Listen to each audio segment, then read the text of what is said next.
J'ai publié il y a un mois un récit aux belles lettres dans la collection Mémoires de guerre sur le siège de Sarajevo.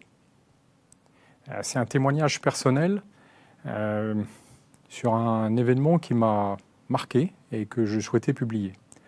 Parce qu'en 1995, donc j'étais capitaine d'artillerie dans la force d'action rapide et j'ai été engagé dans un bataillon de la Légion étrangère qui était localisé sur l'aéroport de Sarajevo pour aller empêcher de nuire les canons serbes qui tiraient pratiquement au quotidien sur la ville de Sarajevo.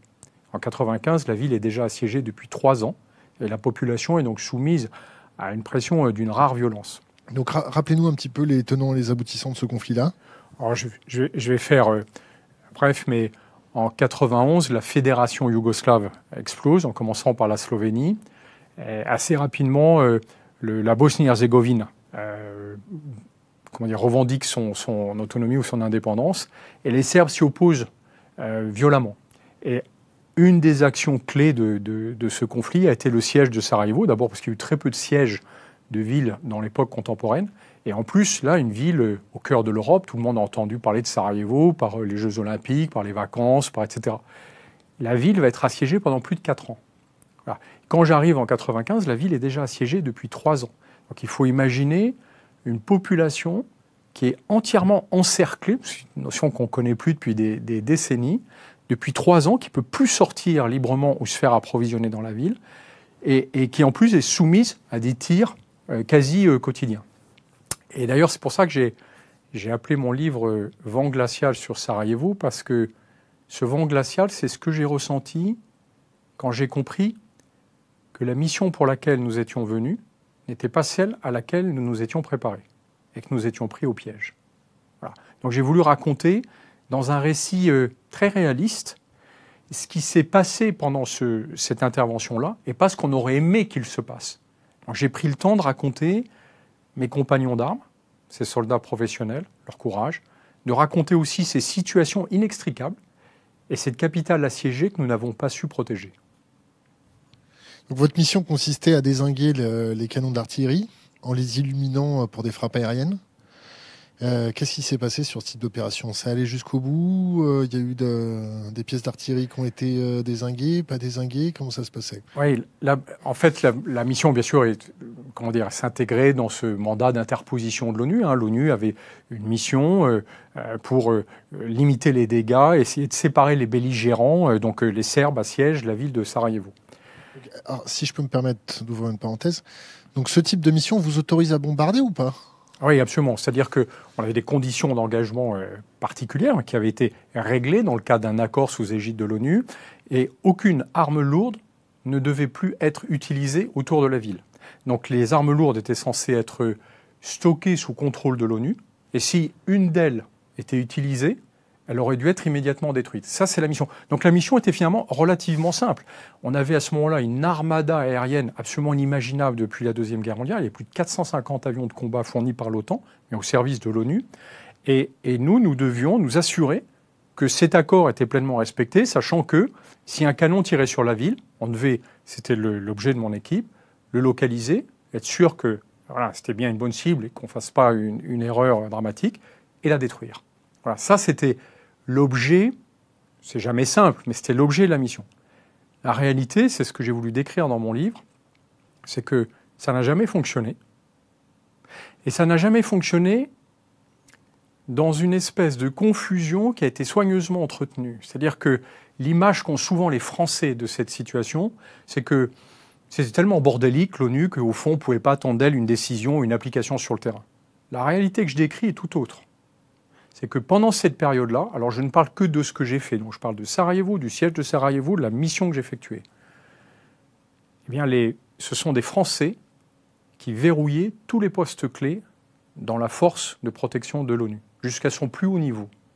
Et qu'en fait, cette force avait une politique officielle affichée qui était celle, bien sûr, du mandat de l'ONU, s'interposer dans le cadre du siège, mais dans la réalité, elle empêchait qu'on s'en prenne aux Serbes.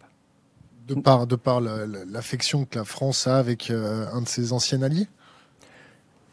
très honnêtement, je ne connais pas les raisons puisqu'elles n'ont jamais été expliquées. D'ailleurs, cette politique n'a jamais été affichée. Officiellement, nous sommes venus pour empêcher les agresseurs d'assiéger la ville, en tout cas pour les empêcher d'utiliser des armes lourdes. Et dans la réalité, on nous a interdit de s'en prendre aux agresseurs. Alors, je vais prendre un exemple concret à Sarajevo, parce que c'est un truc que je relate dans mon livre. On cherche des pièces d'artillerie, on pense qu'elles sont sur une colline, mais on ne les voit pas. On a fait passer des avions de surveillance aérienne dessus, on n'a rien. Simplement, il y a des équipes de légionnaires qui ont entendu, ou plutôt qui nous ont relaté des signes suspects. Ils trouvent qu'il y avait une activité anormale, ils ont entendu des sifflements, ils ont suffisamment d'indices, c'est un peu comme une enquête policière, pour nous orienter nos recherches. Donc on est là en observation, on a des systèmes optiques très, très puissants, et on voit rien sur cette colline qui s'appelle Lukavica. Et puis d'un seul coup, il y a un rayon de soleil, et là on s'aperçoit, simplement par l'ombre projetée du bout d'un canon de 10 cm, alors on est à 2 km de distance, on voit 10 cm d'ombre, qu'en fait, oui, il y a un objet métallique anormal. Sur une colline comme ça, il n'y a pas normalement un truc droit. Et on découvre un canon d'artillerie qui en fait est intégré dans la colline, qui a été enterré. La nuit, les Serbes ont creusé des bunkers, et de jour, totalement camouflés, y compris aux caméras thermiques, puisque la terre protège, fait écran. Donc on est très content d'avoir trouvé ces canons, parce qu'on a vraiment matériellement, pour des équipes comme les nôtres qui sont hyper entraînées, trouver une cible, ça veut dire on a rempli notre job, quoi, et on va la détruire. On est en train de l'observer, et là on est halluciné, le canon tire sur la ville.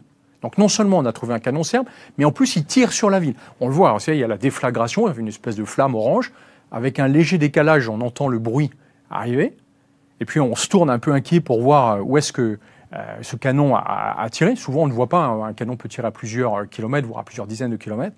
Et là, les Serbes sont en train de tirer sur la sortie du tunnel que les Bosniaques ont creusé sous l'aéroport. On voit un nuage de fumée, et je me souviens, cette image m'a marqué. On voit au milieu du nuage de fumée, on voit un bus qui s'est élevé et qui est en train de retomber.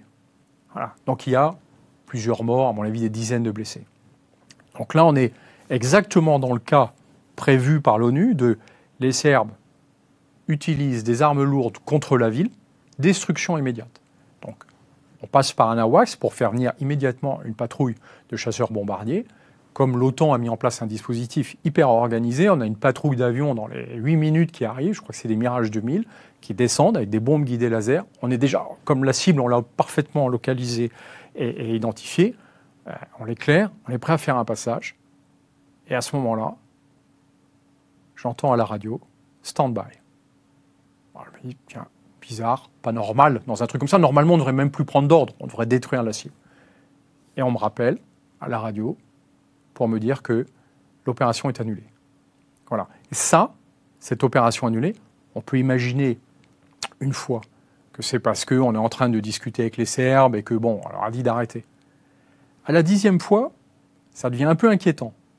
Et à la 100e fois, parce que j'ai dû guider à peu près, mon équipe a dû guider à peu près une centaine de frappes aériennes autour de Sarajevo, donc 100 fois des canons serbes qui tirent sur la ville et qu'on devrait détruire. 100 fois. Ces opérations ont été annulées.